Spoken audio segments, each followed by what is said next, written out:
Hey, Push Nation, welcome in to Fireside Chat here on this overcast February. I'm clearly outside trying a new landscape here for our video, which today is going to focus on political reforms in the progressive era. Now, like with most of these developments that we've talked about as far as shifting political or social tides of America, there usually is a sort of location where these movements originate. And today I'm going to get into how Wisconsin became a laboratory for democracy. That was actually a term coined to describe some of the progressive reforms that were going on in Wisconsin in the early 1900s. And Wisconsin is really going to sort of set the standard for some of the political progressive reforms that become instituted amongst other state governments as well as the federal government. So let's get down to business here, talking about how Wisconsin was a laboratory for democracy. Now, as always is the case in history, we tend to identify one person as sort of the hero of a movement, and in this case, the main name that you're likely to see referenced to progressivism in political progressivism is Robert La Follette, Lafollettee. And because I'm outside, hopefully the noise isn't too much of a distraction. But most of you guys watch this on 2X anyways. Right, Sachin? So the La Follette name is sort of symbolic of progressivism in Wisconsin. But Wisconsin's ideas and its changes that were instituted in the state really take a national turn. And that's why the Wisconsin ideas, that's actually an ID term, Wisconsin ideas, are really a symbolic of the progressive era reforms. Now, one of the first changes in Wisconsin, and this would eventually go national, is shifting elections away from caucuses. You guys studied the caucus process, and I know I teach it in government. In the caucus process in the 1800s, political machines absolutely dominated local, state, and federal elections because they would just overwhelm the majority of the people voting in the caucuses.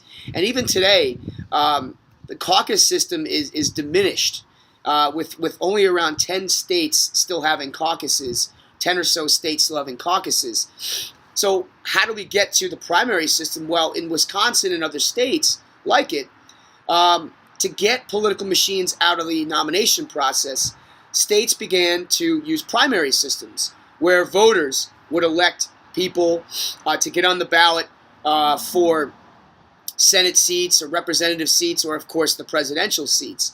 So our modern-day politics, which the majority of states have a primary system, that is an extension of the progressive era because states began to reassess and they wanted to move away from the domination of politics by the political parties. Wisconsin happened to be one of the first states to do so. Now, speaking of, and I know I'm going to jump around in order here, but speaking of a similar reform that was pushed for by Robert La Follette, Wisconsin, and other states, was the direct election of United States senators. Senators throughout the, according to the Constitution, the original Constitution, senators were elected through state legislatures. So the state legislatures for however many states at a given time were the ones that ended up electing the senators to go to Congress and represent them. Well, again, political machines, corruption, scandal, the earmarks of the Gilded Age, and some of the 1800 politics, people began to call out for change because direct election of senators meant that democracy, the power in this case, was shifting back towards the populace. And recall that in the Constitution, 2 senators per state, and the only people that were actually directly elected to the United States government were the House of Representatives. Think about that. Supreme Court nominated by the president, federal judges nominated by the president. You don't elect judges. Senators were elected by state legislatures. And of course, the presidential system was to elect through the Electoral College. So consequently, states like Wisconsin and progressives like La Follette began clamoring for senators to be directly elected. And that would eventually come in the form of the 17th Amendment to the United States Constitution. The 17th Amendment deals with the direct election of United States senators. So, like the primary system, which began to become more popularized, a push to change political politics in the progressive era, led to the passage of the 17th Amendment, which is why today John McCain would be elected by us, by the people, rather than the Arizona State Congress. So those are two seminal changes that come into the political progressive era. Along the same lines of amendment changes is the 16th Amendment. So yes, I am going back in time here. I am reverting back just as far as the order of the amendments. And the 17th Amendment is a little, or 16th Amendment, pardon me, is a little bit complicated. So I'm going to try to simplify this thing down to its bare minimum. Because of the government's ties to big business and the rise of monopolies in the Gilded Age, progressives began to clamor for a graduated income tax. And in fact, a graduated income tax was a big part of the People's Party or the Populist Party campaign in 1892. William Jennings Bryan also campaigned for a graduated income tax in 1896. Now, a graduated income tax is still on the table for discussion in modern politics. So this actually has great continuity and extends into multiple time periods in American history. And a graduated income tax is quite simply that you tax the wealthier people in America more. That the more money you make, the higher your income tax should be. That's the idea of a graduated income tax. And I should say that these are things that we heard in the 2016 campaign, predominantly from people on the Democratic Party side. However, most progressives, the real radical progressives of the late 1800s, early 1900s, these were actually Republicans. So the parties have shifted their positions on the issue of taxes. Prior to the progressive era, income tax was a hotly contested issue in American politics. During the War of 1812 and during the Civil War, income taxes were passed by Congress, which has the power to levy taxes, of course, one of its enumerated powers in Article 1, Section 8. So income taxes had typically been raised for revenue during wars, and these counted as direct taxes because they're a direct tax on people, not an indirect tax like sales tax, for example. Now, a key Supreme Court case in the 1890s, it's known as the Pollock case. The Pollock case actually declared some of these direct income taxes by the federal government unconstitutional. It was a landmark case as far as taxes in American history go. Then the Pollock case really reversed a lot of the idea that income taxes, it basically said that income taxes of any sorts by the federal government are unconstitutional because they disqualify as a direct tax. And again, the point of the case is not to go into the nitty-gritty of the Supreme Court's interpretation. It's to understand the big change that's set up by the 16th Amendment. Because if there's no direct income tax, according to the Pollock case, and some of those are declared unconstitutional, well, that lets big business run loose. And progressives, we know if there's one area they wanted to really curb and reform, it's big business. So progressives, and this again started in that laboratory for democracy that was Wisconsin, progressives began to fight and amend their own income taxes within the states. And this included a progressive tax, aka a graduated tax, but also these graduated taxes that the states were passing started to filter into the United States Congress. And eventually what happened was in the 16th Amendment, the federal government reversed the Pollock case. That became moot. And instead, with the 16th Amendment, there was a new income tax, a new federal income tax became constitutional. And this came in play in 1913. And so in 1913, a new federal income tax was passed. And the big deal with the federal income tax was the fact that the federal government did not have to share any of its revenue collected by a new tax. It did not have to be appropriated out to the states. And that was one of the most seminal changes involved with the 16th Amendment.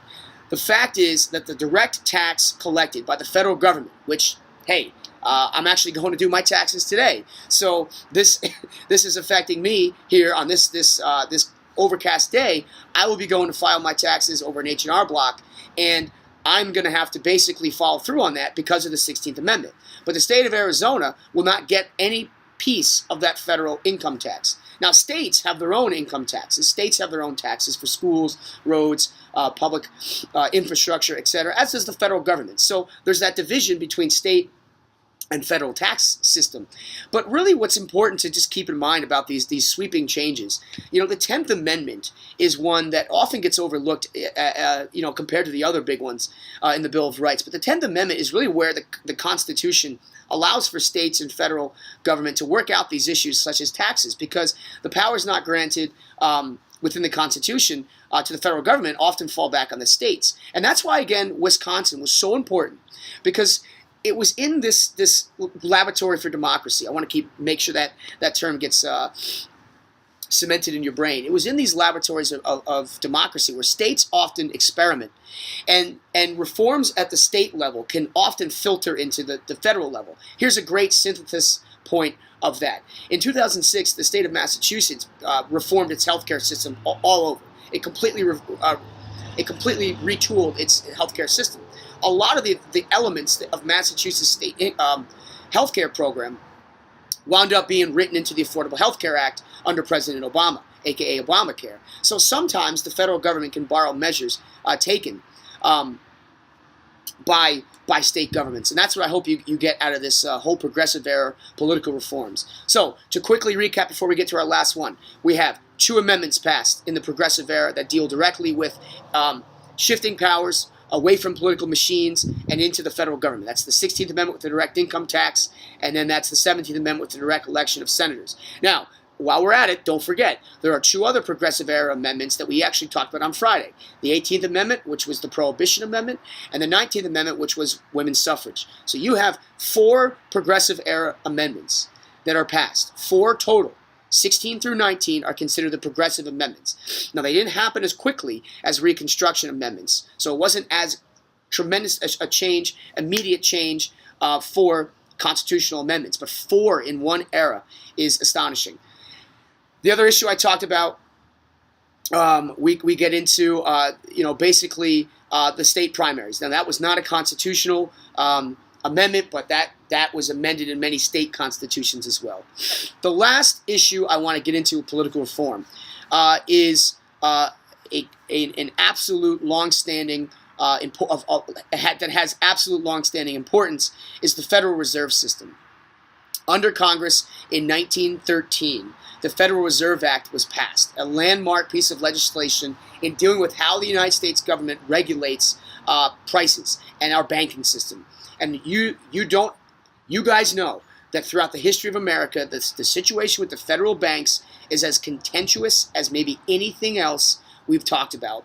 And so with the Federal Reserve Act, we finally get some stability when it comes to how the government regulates the banking system in America.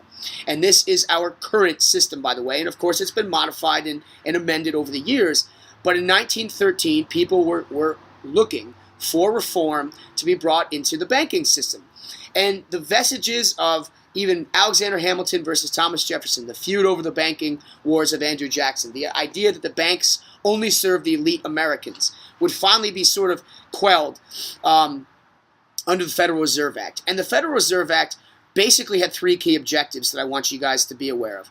The first was that it tried to maximize employment. So it tried to make sure that job creation would be a big aspect of the economy. Raising jobs, increasing the flow of jobs within the economic sector of the United States was absolutely crucial within the Federal Reserve Act. The second issue is stabilizing prices. So having an institution of government that would stabilize prices. Crucial because price control often is what can lead to inflation and the money supply.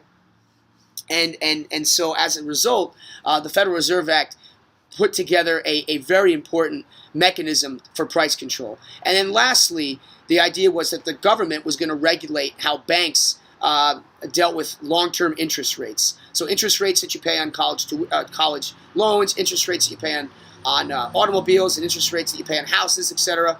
The federal government would have more regulation over these matters and not leave it up to the low-level banks. I'm just skimping over these issues because, again, on an APUSH exam, you're not going to have to go into the ins and outs of the Federal Reserve System and how it works. But you do need to be aware that it's the progressive era that ultimately leads to this transformation of America's banking system. And again, while the banking system will be revised, and certainly during the New Deal, that's going to be one of the big issues that FDR looks to address. Revolutionizing the banking system was another hallmark of the progressive era. Other issues that will come in, we'll get to later on Monday. Tomorrow, we're going to actually spin things into more of a, how is social progressivism changing? And this is actually going to be one of the areas that you may look at and say, wow, okay, I didn't realize the United States did some of the things that it did, and these were considered progressive reforms. So progressivism doesn't always mean that these are positive changes. So tomorrow, we'll kind of look at some dark sides of progressivism. But for today, that's it. I hope you guys enjoyed, the little change of scenery. I'll see you guys tomorrow in class. Hope you have a great rest of your weekend. Don't forget to score those short answers and be strict on those. And we'll have some time to review those later this week. All right? So, as you know, the past shapes the future. Enjoy the rest of your Sunday. APUSH Nation. Take care.